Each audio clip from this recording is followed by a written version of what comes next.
A harrowing turn of events. The Ukwama community in Uhele South local government area, Delta State, found itself at the center of a deadly confrontation between residents and military personnel. According to the fleeing witnesses, soldiers allegedly opened fire on civilians, resulting in the tragic death of approximately 50 individuals.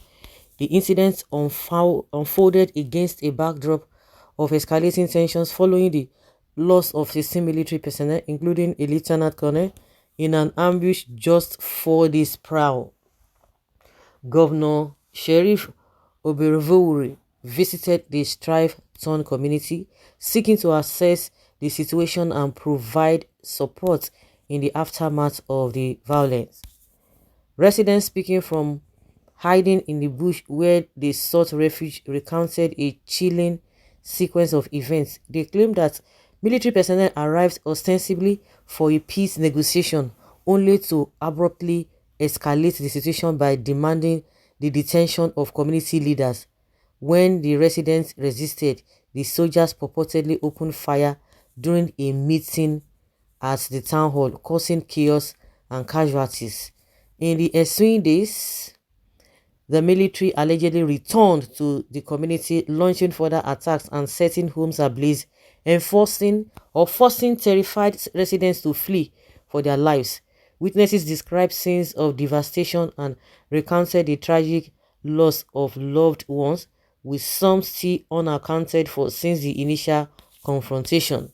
Amidst the turmoil, conflicting narratives have emerged, deepening the complexity of the situation, while the Okoloba community has pointed fingers at the Ukwama leaders, accusing them of involvement in the ambush that claimed the lives of soldiers. Ukwama residents allege instigation by an external actor. In response to the escalating tensions and the dissemination of varying accounts, the army headquarters denounced what it termed as propaganda aimed at distorting the truth.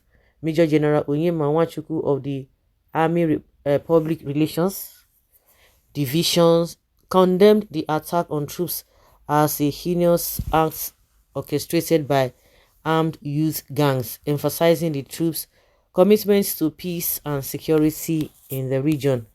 The military's assertion of communal complicity in the attack has further fueled controversy, with residents refuting the allegations and demanding a thorough investigation to uncover the truth behind the tragic event.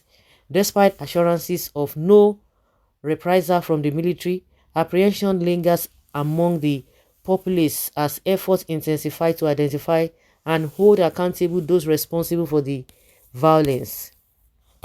In the midst of grief and uncertainty, calls for justice echo through the ravaged community as survivors seek solace and support in the wake of unimaginable loss, with tensions running high and trust in institutions strained.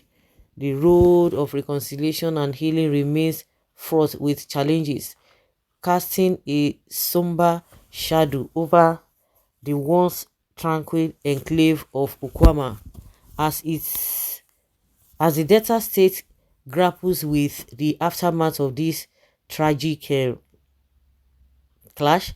Questions linger regarding the underlying causes and potential venues of resolution. The specter of violence looms large over the region, understanding the urgent need for dialogue, understanding, and a concerted effort to address the root causes of conflicts. In the face of adversity, communities must come together to chart a path forward, guided by principles of justice, reconciliation, and mutual respect.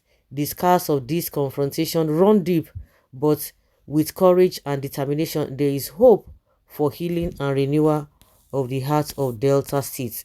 As the nation mourns the loss of lives and grapples with the complexities of communal conflicts, it is imperative that all stakeholders work tirelessly to prevent further bloodshed and pave the way for a future marked by peace, prosperity, and unity. Only through collective action and unwavering commitment to the common good can be wounds of the past be healed and the promise of a brighter tomorrow realized. Okay, now very different things now we go to hear, for the fact that they say, oh, they went for a peace, peace mission. It's more than that. It is the actions of the civilians that we are getting to know and we are hearing. We have not heard, or we don't know what exactly the soldiers themselves did.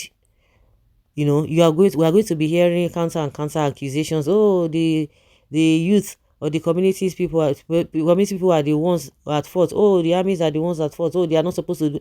Those are the things we are going to be hearing. If we are in a sane environment, we have a system that is really working. Everything will be made known. There will be no hiding place for anybody. Yes. We don't even know, because I was just like, how can people just it's even the Boko Haram self, they never even they do this kind of thing, honestly speaking. Because it's when it's this kind of a thing is not really expected from from people from that side. What led to what angered them, how can you just peacemaking and you just did that to those soldiers, 16 of them, whether 16 or 22, we don't even know the number. So something must have led to something. But the most important thing is that whether the armies are at fault, or whether the the community people are at fault, the issue is that, like somebody was saying, that there's no way the whole community will not say, oh, we want to go and get rid of this army. It is not done. There are some people who are the architect of this whole thing. Those are the people that they must get arrested, not innocent people. Because children now, about 50 people now, believe you me, those 50 people of the people that committed this dastard crime are not there. So they should come and they should get them arrested and tell us where they see, where they go do that kind of thing. They need to be arrested though, because this thing cannot just lie like that, so that it will not repeat itself. But unfortunately, we don't even learn from history in this country. We don't even learn. No. Okay. That is it. Somebody is asking, why can't Chinese, America, and Russia test their deadly weapons? In Nigeria. This is not a country. What's the actual they are receiving? Double food now. Why are they fleeing? Wait for it. Wait for what? That's the problem we have. So now you just go. Like some people are not calling Asari Doko, come and help us, come and help us, because the things in this country, we don't follow due process. That is where the problem is. Those who did those things to those army, no. All those are no be normal human being, no. Honestly, no be just to even this in December their body. It's a terrible one. Like I said, now 50 people are gone now. The perpetrators of this evil, were they part of it? No, they were not. Those ones will be at large now. If those people could have that kind of mind and do that kind of thing to the soldiers, you not think those people will now be waiting for them to come and catch them. They must have gone far. But the person with no price market followed by. So guys, let's say your opinion and have your take on this.